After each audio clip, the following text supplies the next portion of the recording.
Hello everyone, আসসালামু আলাইকুম। কেমন আছেন সবাই? আশা করি ভালো আছেন। আজকে আপনাদেরকে মজাদার রেসিপি তৈরি করে দেখাবো। সেটা হচ্ছে ঝোল, মাছের ঝোল। ওই যে বরবটি মাছ এবং রুই মাছ ভাজি করে রেখেছি। এখানে সিম, কবি এবং টমেটো একসাথে করে ধুয়ে রেখেছি। সাথে উপকরণগুলো সবজির উপরে দিয়ে দিছি। এই কারণে যে আমি সবজি তো কষাবো, সেই জন্য সবজির উপরে মরিচের ফাঁকি, ধনিয়ার ফাঁকি, হলুদের ফাঁকি পরিমাণ মতো দিয়েছি। যে যেরকম জাল খান সেরকম জাল সে দিবেন। যে যেরকম, যার কাছে যেরকম রং পছন্দ হয় সেই পরিমাণে হলুদ দিবেন। এটা হচ্ছে কথা। আর ধনিয়ার ফাঁকি বেশি দেওয়া যাবে না। আর এখানে আমি দেখেন পেঁয়াজ কুচি রেখেছি। চুলাতে আমি পাতিল বসিয়েছি, তেল দিয়েছি। এখন কিন্তু আমি পেঁয়াজ কুচিটা তুলে দিয়ে দিই। সেটা তুলে নেবো। এখানটা আমি কিন্তু মশলা করে সবজিগুলো দিতে হবে। দেখুন আমারগুলো কিন্তু ভালো করে ধুয়ে তারপরে কিন্তু ভাজি করেছি। সবসময় মাছ আপনারা ফ্রিজে রাখবেন। এটা কিন্তু বের করে তারপর লবণটা ভালো করে আঁচড়িয়ে ধুয়ে তারপরে কিন্তু মাছটা ভাজি করবেন। তাহলে মাছে কিন্তু আর ফ্রিজজাত করলে যে গন্ধটা লাগে ওটা আর লাগবে না। তো দেখুন আমার পেস্টটা কিন্তু এখানে ফ্রাই হয়ে গেছে। আমার সবজিগুলো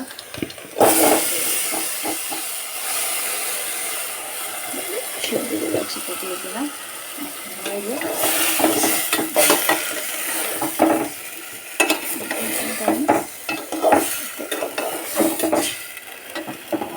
হালকা একটু জল করে দেবো সবজিটা সিদ্ধ হওয়ার জন্য।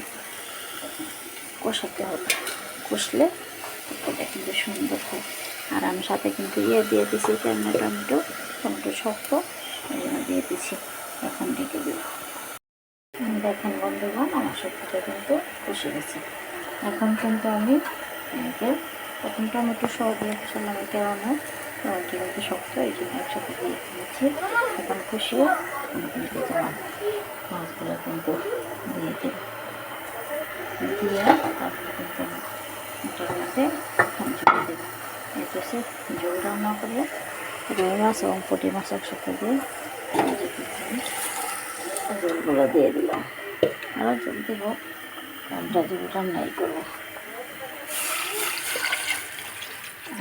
ঝোল দিয়ে দিলাম। এটা হচ্ছে ঝোল রেসিপি। রুই মাছ এবং পুঁটি মাছ একসাথে দিয়ে কবি, সিম এবং টমেটো দিয়ে ঝোল রান্না। এখন আমি এটাকে ডেকে দেবো। দেখেন বন্ধুগণ, আমার মশলার রেসিপিটা কিন্তু হয়ে উঠেছে।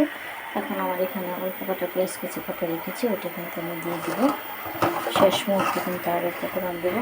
পেঁয়াজ পাতাগুলো দিলে অবশ্যই তরকারি একটু টেস্ট হয়, কারণ যেহেতু পেঁয়াজে পাতার অনেক সময় অনেকে খায় না। তো কিন্তু আমার কাছে এটা কিন্তু অনেক ভালো লাগে ওই পেঁয়াজ পাতাটা দিয়ে। এখন কিন্তু আমি ডেকে দেবো। দেখুন বন্ধুগণ, আমার রেসিপিটা কিন্তু হয়ে গেছে। এখন আমি শেষ মুহূর্তে এখান থেকে কাঁচামরিচ আর ধনিয়া পাতা কুচিগুলো দিয়ে দেবো। এটা কিন্তু শেষ মুহূর্তে দিলে কিন্তু অনেক টেস্ট লাগে, শেষ মুহূর্তে কাঁচামরিচ আর ধনিয়া পাতা দিয়ে দিলে। দেখুন আমি দিয়ে দিলাম। এখন লবণটাও কিন্তু দেখে নিলাম, লবণটা একটু কম হয়েছিল। তারপরে আমার লবণটা দিয়ে দিয়েছি। এটা থেকে লাগে কত পরিমাণে। সবসময় প্রথম থেকে লবণের পরিমাণ কম দেবেন, তারপর কিন্তু তারপর কিন্তু আবার লবণ দেবেন। এটা হচ্ছে নিয়ম। আর রেসিপিটা আমি উঠিয়ে তারপর আবার সবগুলো করে দেবো। এখন ডেকে দিই শেষ মুহূর্ত। আমার রেসিপিটা কিন্তু হয়ে গেছে। দেখছেন কি সুন্দর হয়েছে। এটা কিন্তু আসলে এটা যদি আমি সব উপকরণগুলো ঠিকঠাক মতো দিই তাহলে কিন্তু রেসিপিটা সুন্দর হয়। ওটা একটা সবচেয়ে বড় ব্যাপার। আর এখানে কিন্তু আমি কী দিয়েছি হচ্ছে কবি, সিম আর হচ্ছে টমেটো। এটা দিয়ে এই যে রুই মাছ দিয়ে ঝোল রান্না করেছি। এটা হচ্ছে ঝোল। আর মরিচের পাখি উপকরণগুলো বলে দিই। মরিচের পাখি, হলুদের পাখি, ধনিয়ার পাখি, আর হচ্ছে শেষে হচ্ছে দিলাম কি পেঁয়াজ পাতা আমি এটা অল্প দিয়েছি, আপনি দিতে পারেন নাও দিতে পারেন। শেষে আমি দিয়েছি কিন্তু কাঁচামরিচ আর কিন্তু ধনিয়া পাতা কুচি, এটা শেষে দিয়ে অল্প কিছুক্ষণ রেখে লবণটা দেখে উঠিয়ে ফেললাম। তো এইভাবে আপনারা রান্না করবেন এবং খাবেন, বেশি বেশি রান্না করবেন ঝোল এবং খাবেন। আমাকে কমেন্ট করে জানাবেন কীরকম টেস্ট হয়েছে। তো সবাই ভালো থাকবেন, ধন্যবাদ।